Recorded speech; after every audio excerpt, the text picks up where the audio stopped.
The HomeTech podcast is supported by you. To find out more, go to HomeTech.fm/support.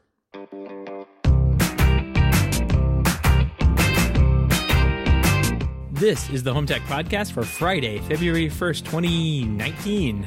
From Sarasota, Florida, I'm Seth Johnson. And from Denver, Colorado, I'm Jason Griffin. How you doing, Seth? Good, Jason. I'm all hunkered down here with the polar vortex and all here in Florida, and down there in Florida. Yeah, it's all of 57. It looks like outside right now. So yeah, really cold. And just getting ready for that football weekend this weekend because I know somebody told me that there's the Super Bowl. There's a Patriots game on. Yeah, exactly. Yeah, it's a big one. Super Bowl weekend coming up. Do you have any plans? I don't have anything big planned personally. I'll certainly have the game on in the background, but nothing too festive considering my Broncos are watching from home with me this year. Right. No, I told my wife, somebody told me it was the Super Bowl this weekend, and she goes, "Huh." So, I mean, I think that's as far as we've gotten with the plans so far. Big plans. Yeah. Needless to say, I mean, we like the commercials. So we'll watch the commercials, and the football game is generally pretty good. I mean, once they get Super Bowl level, it's generally not, there's no like bad calls by the refs or anything like that. You hope not. Yeah, I mean, they're all pros at this point, right? I mean, that's it. It's not like the NFL is actively trying to pick who goes to the Super Bowl every year, are they? Not at all. Oh, okay. Not at all. It'll be a busy weekend. I know that on the professional side, we're gearing up over at One Vision to, prepare for those last second service calls. People don't turn on the home theater for weeks or months ahead of time and go down for game time and try to knock the cobwebs off 15 minutes before. So, for any of the professionals out there, definitely worth maybe giving your clients a heads up. And if you own a system, highly recommend going and firing that up before the game, especially if it's like a dedicated media room or theater that you don't use frequently. And why does that projector lamp bulb light blink? I don't understand why that light is blinking on my projector that says replace. And it's 15 minutes before everyone's showing up for the big game is definitely not the time that you want to be checking that. Also wanted to mention very quickly some good news for those of you who are cord cutters. There's several different options available for streaming the game this year, including the CBS website. You're going to be able to stream that CBS.com. They're going to have that playing for free. We'll also include a link in the show notes that has some other resources that you can use to watch the game. If you do not have a cable package, of course, there's always the over-the-air antenna option, but also a couple of other streaming options available as well. So definitely numerous ways to watch that game, no matter how you plan to do it, and hopefully it's a good game and everyone has a fun and safe weekend. I know it's almost like a national holiday here in the States when the Super Bowl is on, so it should be a good time. A lot of people watching TV this weekend, I think. Absolutely. What do you say we jump into some home tech headlines? Let's do it. If you've been looking for an easier way to play weird covers of 7 Rings through your Sonos speakers, well, today is your lucky day. YouTube Music subscribers can now stream tunes directly through the Sonos app. You'll find your saved music in your library, and you can browse playlists, albums, songs, and artist radio stations. There will also be sections for recommendations, new releases, and YouTube charts. Speaking of Sonos, the company has also taken $100 off the Playbar, Playbase, and Sub, marking each of them down to about $5.99. The Beam soundbar was also dropped $50 to its new price at $349. The company also introduced a new shelf, stand, and power cable accessories. The shelf works with the Play One and Sonos One devices and retails for $60. The stand works with the One and One as well, but will retail for $250. And the power cables are made out of the same material that are with the same material that's with the included 6-foot cable that comes in the box. They come in black and white, and they're available in 20-inch version and 11-foot version, which I laugh about that, but if you buy the stand, then you always need a longer power cable, or you're just dragging an extension cable, so it makes sense. No, I like it. It does, definitely does. Good to see those prices coming down. Also saw some rumors. Looks like Sonos maybe getting into the wireless headphone business. So we don't have a headline that we're announcing there, but it looks like the team over at Sonos has been busy. So that's a good thing. Yeah. We are learning more about AT&T's Warner Media streaming service. This as it inches closer to launch here. So AT&T's streaming service that we've talked about numerous times, rumored to be coming soon. The platform, which will play host to Warner Brothers TV shows and movies, along with licensed content from many others, will use a, quote, two-sided model, including subscriptions as well as ad-supported elements.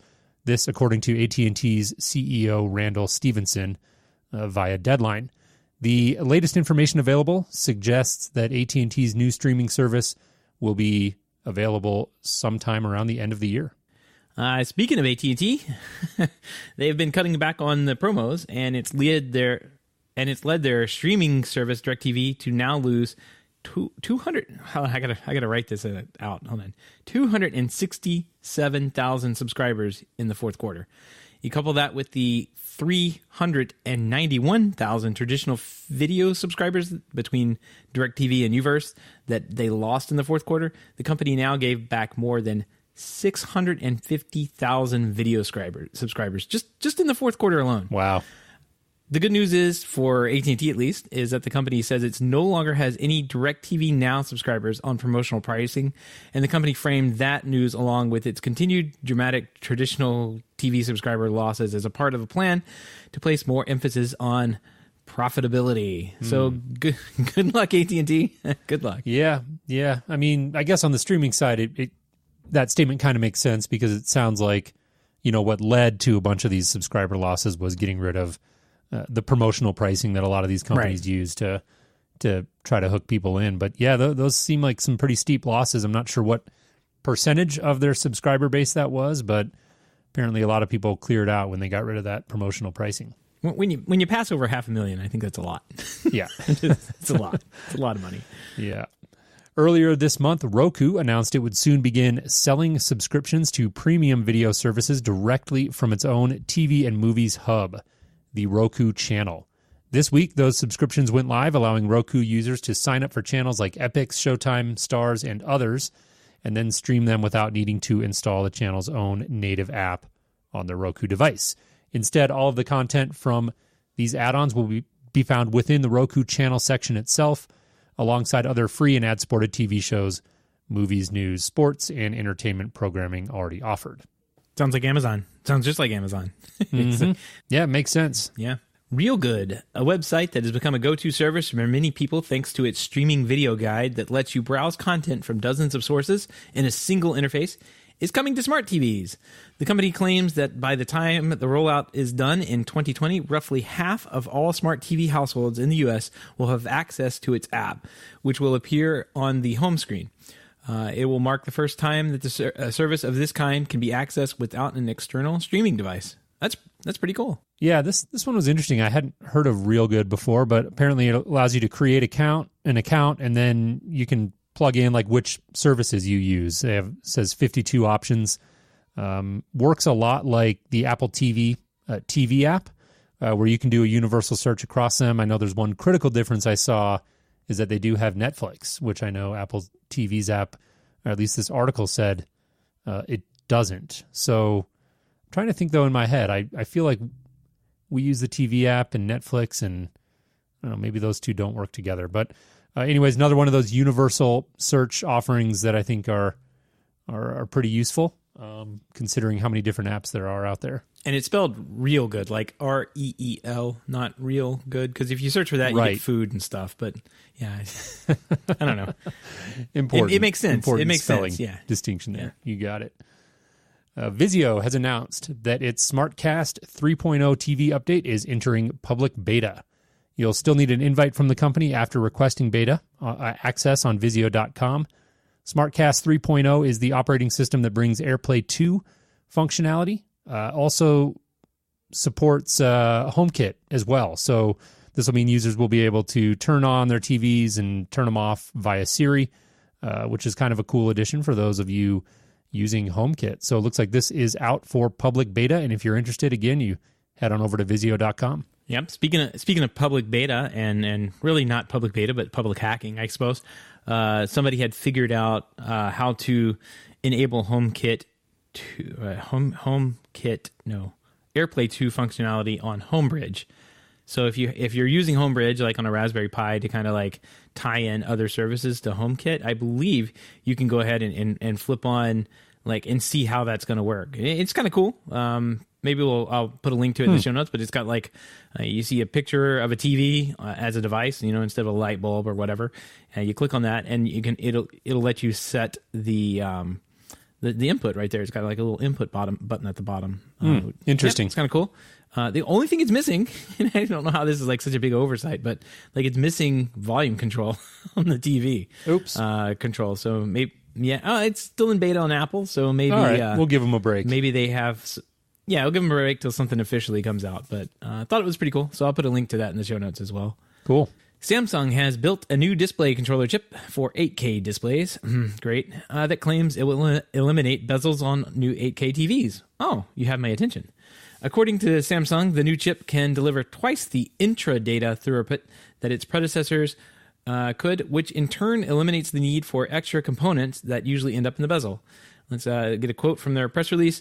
The boost in the chip's data transfer capability greatly enhances the efficiency of the display's system's performance and reduces the need for these additional components. This also allows for more streamlined product designs for slim bezel-less TVs with display sizes 65 inches and above. Hey, that's really literally the only good news that has come out of 8K TVs. Yeah, that's right. Yeah, this one was interesting. I think 8K, we've sort of ribbed on it here on the show, obviously, and there's still a ton of question marks surrounding how useful that is. But if nothing else, it's going to bring better processing to the market, and that'll improve presumably picture even on 4K or standard high def content even. And this is kind of cool. Like it makes sense. You've got a better processor, so therefore you need fewer components, and therefore you get a better looking TV. So nobody likes big fat bezels on their TVs, and kind of cool to see those coming down in size. So we'll keep an eye on that. Moving on here, Crestron is killing Ping. Now, before you jump out of your chair, they are not killing the products or the cloud platform, but they are killing the brand and messaging. So at ISE 2019, Crestron will formally announce, quote, Crestron Home OS 3 as the successor to Ping OS 2. So again, that branding is going away. OS 2 launched last year with a much-awaited support for digital media. Platform supports up to 150 lighting loads, 60 keypads, 32 zones of audio, 12 zones of video, 24 HVAC zones, and 40 motorized shades. So it is a pretty powerful platform, I know, and I'm wondering if that's kind of why they're moving away from the Ping branding, because Julie, I believe, wrote this article over at CE Pro, and I thought she made a good observation that a lot of the industry still thinks of Ping as sort of Crestron light, right? And maybe they're trying to move away from that Ping branding to sort of disassociate that, that perception. Yeah, no, I that's interesting. That's interesting. I never really thought about that. Ping, when Ping was, this was like one of, I think the first CEDIA that you and I went to together, like after starting the podcast. This thing came out, and I think we were both just like taken aback as to how cool of a product this was. It was kind of like a plug and play Crestron, and I don't know, like it didn't seem like it was Crestron Lite because you could always tie in a bigger controller if you needed to do more. But I think the biggest problem that I think Ping has had is that the dealers that are supposed to be the ones getting out and selling it have been selling against systems like this, or at the time had been selling against systems like this for the past decade, right? Like this is basically Crestron's version of Control 4 Savant. So like it's really a sales problem for them, like just an education problem. But man, this Google clone, Google Home clone looks pretty good.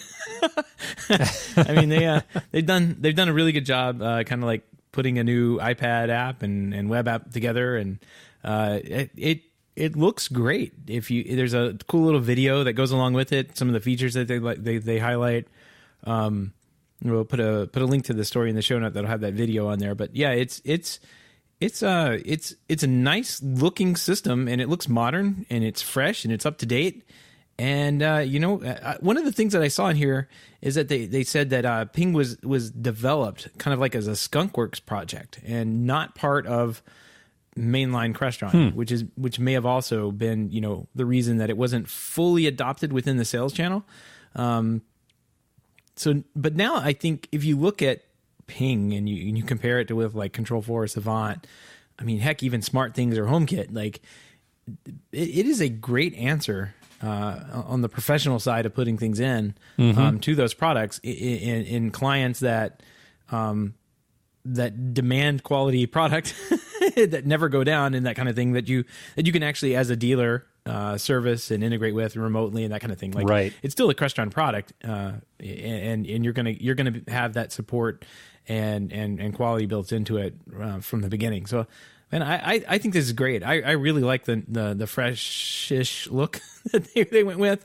Tons of work there on the UI redesign, but it does look pretty good at the end of the day here. Yeah, I agree. I think everything you said, I agree with. We've got Greg in the chat room, and I know Greg is a longtime Crestron dealer and said it's very, very easy to set up. It sounds like Greg uses it at least fairly regularly. And like you said, it's a platform that's been around for a little while, and it's certainly developed and evolved in terms of its capability. And now they're looking good. And Greg's correcting me. It's quote stupid easy but to set up. So let's make sure we get the verbiage correct there. And yeah, I think you're right. It's a great answer for those clients who still want a professional system that has that reliability and custom. The ability to integrate it with all kinds of different components and not go out and break the bank. So it's cool to see them continuing to develop that. Yep, Crestron Home. I mean, I don't know. I don't know about that. I don't know about that branding, but whatever. I mean, it's kind of like Google. Like, I guess we'll just call it Home. I mean, it's just like not the most like advanced, creative name they could have come up with. I mean, Ping was a little bit more creative in that respect, but yeah, it's Crestron Home now. Can't argue with you there. Thankfully, I'm not a marketing guy, so yeah, I don't have to sell this. All right. Well, we wanted to touch briefly on a story that I ran across in C Pro that Jason didn't want to talk about, but then I was like, no, you have to talk about it. Oh, that's not true. Well, I was sitting there just like reading this article, this really, really good article called "A Day in the Life of a Remote Service Team," and it centers around OneVision. So I guess Jason Knott of CE Pro, when we were talking about this, you said he came out to the OneVision offices, sat down with you guys, looked at how things happened, how calls came in, how things were troubleshot, and like. The most amazing thing to me is like the very bottom thing. It's like, yeah, people are followed up with a couple of days later to make sure that everything is resolved. And it's like, man, this is really cool. This is like the entire OneVision process right here on one page. Yeah, it certainly gives a good glimpse. And I was joking with you before the show. I sort of avoid self-promotion sometimes to a fault. He's a humble man. So I appreciate you giving a little nudge here. This was a fun story to see come out. Like you alluded to, Jason Knott was kind enough to come and spend a day in the office at our OneVision headquarters and hang out and just take a look at how we do what we do on the support side. What we do spans certainly more than is in this article when it comes to the marketing and the partner development stuff that we do. But for a really good look at, like the article is titled, "The Day in the Life of a Remote Service Team." And it was really fun working with Jason on the article and sort of seeing the finished product and what his observations were in terms of really what makes that team tick, right? And what the overall goals are of providing that service, because it's not really what everyone thinks on the surface. Like, we certainly want to resolve as many issues as we can at the tier 1 level, and at OneVision we always aim to do that. But it talks about there's a lot of value in providing that tier 1 remote support that goes beyond just being able to solve issues and sort of being present for your clients, having that 24/7 availability, being able to de-escalate situations, provide workarounds, and set up like a structured framework where you've got clients who make an explicit choice about the level of service that they want. They've got access to this team, and if they want to go sort of beyond a base level of service, setting up memberships and that provide access to things like that prioritized response and extended hours of availability. The article gets into some of that as well, and really optimizing what you can bill for on the advanced side. So I think for anybody who works in the channel, certainly I would encourage you to go check this out. There's some useful insights in there that you don't have to be a OneVision partner at all to take advantage of. So again, I enjoyed what Jason Knott did with it. Yeah, this has to be one of my favorite sentences because of one word in it. On average, a typical integration company will experience 50 unpredictable service events per month. Unpredictable, yes, that's right. Yes, they are unpredictable. that's precisely it. Yeah, that is probably. I mean, it's such a subtle word, but unpredictable is definitely how service events come in. Man. Yeah, it's all over the place, right? You've got different client personalities and different client budgets, like clients who maybe spent what for your company is a very small amount, and then other clients who maybe spent a very large amount for your company. And all of these variables come into play, like what time of day is it? How do you what's your relationship like with the client? How angry are they? Et cetera, et cetera. And like all of these things are unpredictable. And then you're forced to sort of make judgment calls in the moment about how far to sort of take that service event. And really one of the things that we like to think about and practice and preach is that you got to remove that subjectivity and that unpredictability from the service process as much as is humanly possible, by putting a framework in place where you've got these different tiered levels of service, just like managed service providers do, right? You don't sign up with an MSP and have them tell you, just give us a call, we'll do our best, right? That's best effort service. Like, they've got different tiers, and if you want to pay a premium for elevated levels of support, you have the option to do that. So we're sort of thinking about it in those terms, and this article, I think, gives you a little bit of a glimpse, at least, of what that looks like in terms of putting more predictability into that process and making it not feel so out of control and crazy all the time. Well, I mean, the thing that the second sentence on here is, of those calls that I just talked about, the 50 unpredictable calls per dealer or per firm, only 2 service calls per month per integrator will be escalated to urgent. Like, I guess, does that mean forwarded on in your parlance to urgent? Does that mean okay? So out of 50 people that call in, I only hear 2 service calls that. Well, you only hear about 2 of them. The keywords are as urgent. So, in really, really simplified terms, what that means is those urgent escalations are the ones that need to be dealt with, like on a Wednesday night or a Saturday afternoon, outside of business hours. Interesting. So anything that's escalated as non-urgent or normal is something that can be dealt with during business hours, first of all, and it can typically be scheduled out based on your availability. So it's not a drop everything and go, get this fire put out. They get put into the support queue with the service guy, maybe in a week we'll get out there and take care of it. Exactly. Okay, got it. Exactly. And so that's where you get into the notion of focusing on de-escalation at the tier 1 level. And so even if you're not able to resolve the issue, are you at least able to get the client into a place where maybe they're able to use the system, or you've walked them through how to find the content on a different app or something along those lines, where they're good until you can get out there and you're not rolling a truck on a Saturday just because the client is, flying off the handle. So that's what that refers to. I gotta say, if I was still a dealer, just thinking of all the days and days of calls that we just sat at the office, 2 of us sitting there, basically trying to get work done, but also on the phone every 5 minutes talking to somebody and taking care of, like, oh yeah, I can't watch this on my Apple TV, and then kind of trying to walk them through on the Apple TV doing basic troubleshooting. Oh, it's your Apple ID you need to log in. Let's now click left to go to A. Now click left, down. Let's go to Oh, then your password didn't work. Let's reset your password. All right. Yeah, another 30 minutes. Exactly. Oh, yeah.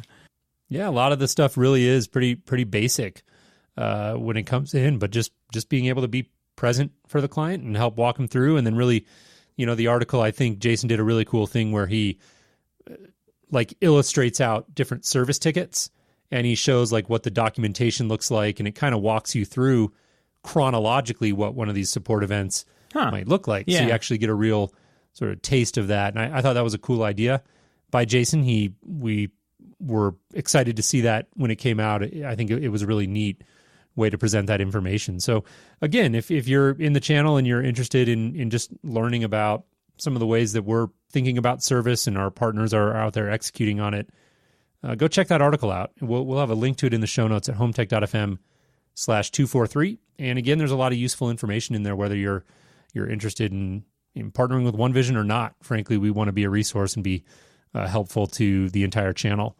So go take a look at it and reach out if you have any questions. We'd love to engage. Please tell me that this ticket number 3228 is a real example that says problem: TV stopped working. Troubleshooting. Client said it resulted from a quote loud bang. I think those are all real. Yeah.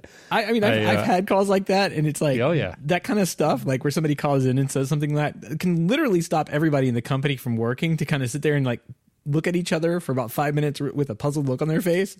So I can see how this, just firewall can kind of help companies move a little bit better. Internally. Yeah, it's pretty amazing the stuff we see. Doing support at the volume that we do. You see a lot. That one doesn't surprise me. No, not at all. All the links and topics we've discussed tonight can be found at our show notes at HomeTech.fm/243. Wow, 243. Getting up there.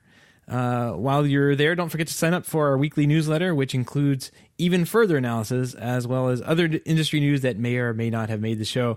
Again, the link is HomeTech.fm/243. That's right. And don't forget, you can join us live in the chat room. We record on Wednesday nights, typically starting around 7 or 7:30 p.m. Eastern, and we'd love to have you. It's always a lot of fun to have folks join us in the chat room. You can find out more about that at HomeTech.fm/live. Yeah, let's check the mailbag. I think we had something from we did from a listener come in. Oh yeah, Robert sent us an email. I'll go ahead and read it. He said, glad you keep following all the ins and outs of streaming service changes for us, but once in a while, it's worthwhile to remember that even with the continued confusion and price increases, if the industry can at least eliminate coaxial cable wiring and proprietary set-top boxes, so all the entertainment basically comes through IP, there is a huge benefit to our industry directly and indirectly for all consumers.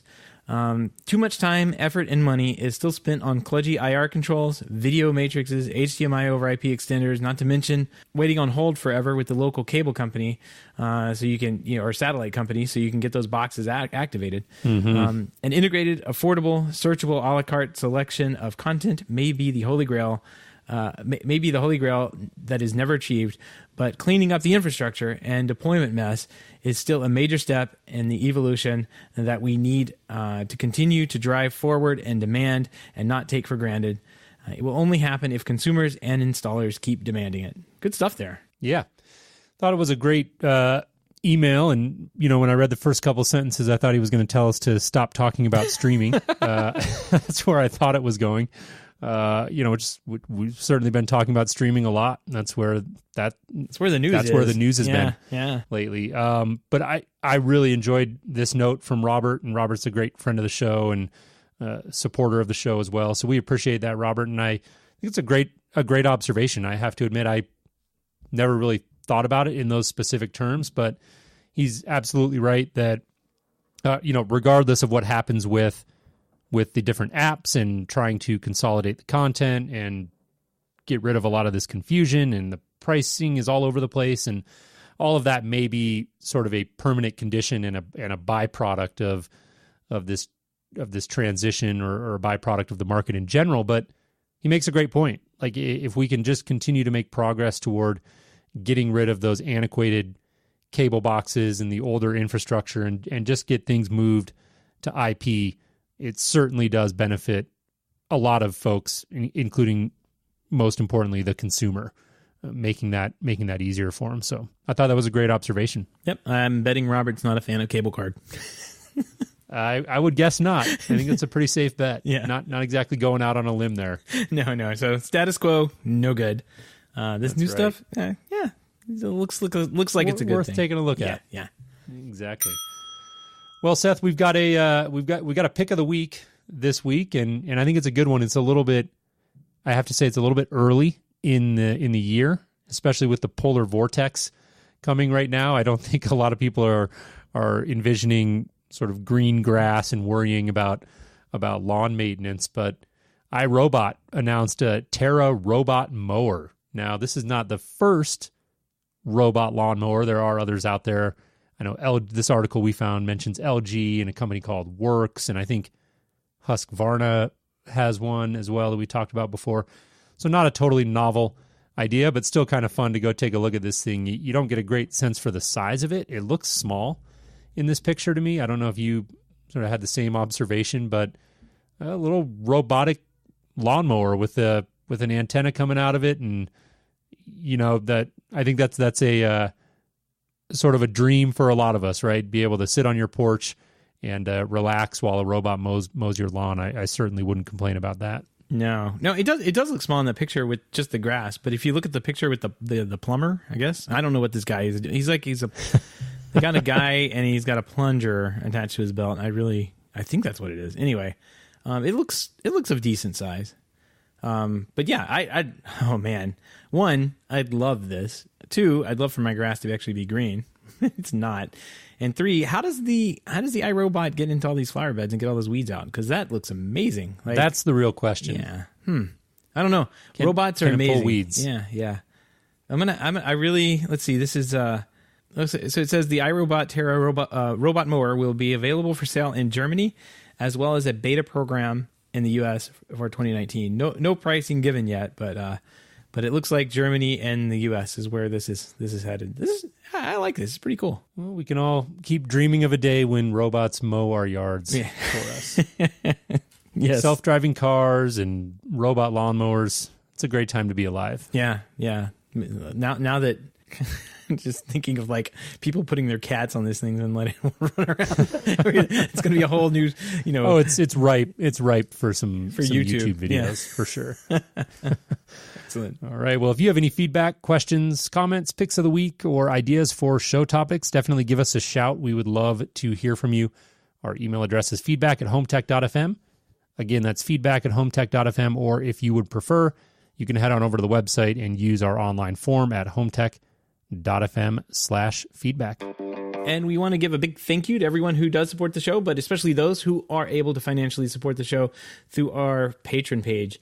If you don't know about our Patreon page, head on over to HomeTech.fm/support to learn how you can support HomeTech for as little as $1 per month. Any pledge over $5 gets you a big shout out on air, but every single pledge gets you an invite to our private Slack channel, the Hub, where you and other supporters of the show can gather every day and talk about inside baseball things about home technology. A lot of good stuff there.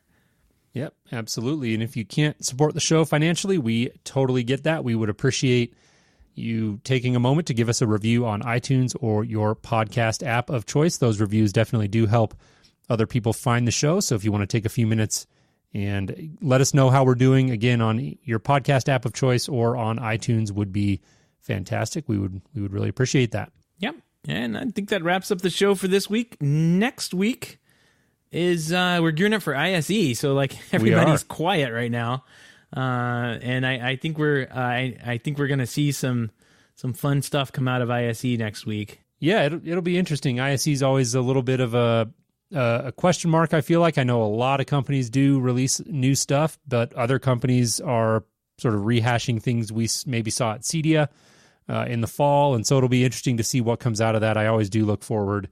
I know at a minimum look forward to seeing what some of the companies that are a little bit bigger across the pond, technologies like KNX is as one example, what's going on in that world. So like you said, we'll certainly be keeping an eye on ISE, and if you're over there, attending the show, definitely reach out and let us know what you're seeing. We'd love to hear from you. Yeah, and if this polar vortex thing gets any crazier, we're going to have to just head on over, because I mean, it'll be like a beach, a summer's beach there in Amsterdam compared to the negative February in Amsterdam feels like a tropical vacation. I saw they were anticipating weather that felt like 60 below zero in northern Minnesota this week. So I'm embarrassed to say this, but growing up below Interstate 10 for all of my life, I have not been able to wrap my head around negative values, and the only time I've ever experienced negative values in temperature was in chemistry class, right? So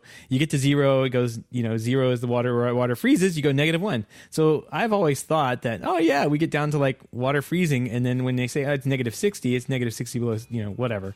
I never realized that, we still had, 32 degrees to go before we hit zero, and now we're -60 beyond that. Oh man, it's something. Yeah, that you've been spoiled. I've had to wrap my head around. Well, it doesn't matter where you come from. 60 below is hard to wrap your head around. Yeah, stay inside. Definitely. All jokes aside, if you're in one of those regions where we're expecting this crazy weather, stay safe, stay warm. It's going to be record-breaking lows here for a lot of the country, so we hope everyone has a safe week. And like you said, Seth, that'll wrap up our show this week, and I'll look forward to connecting with you next week, and hopefully we'll see some cool stuff out of ISE. Sounds good, Jason. Have a good weekend. All right. Take care, Seth.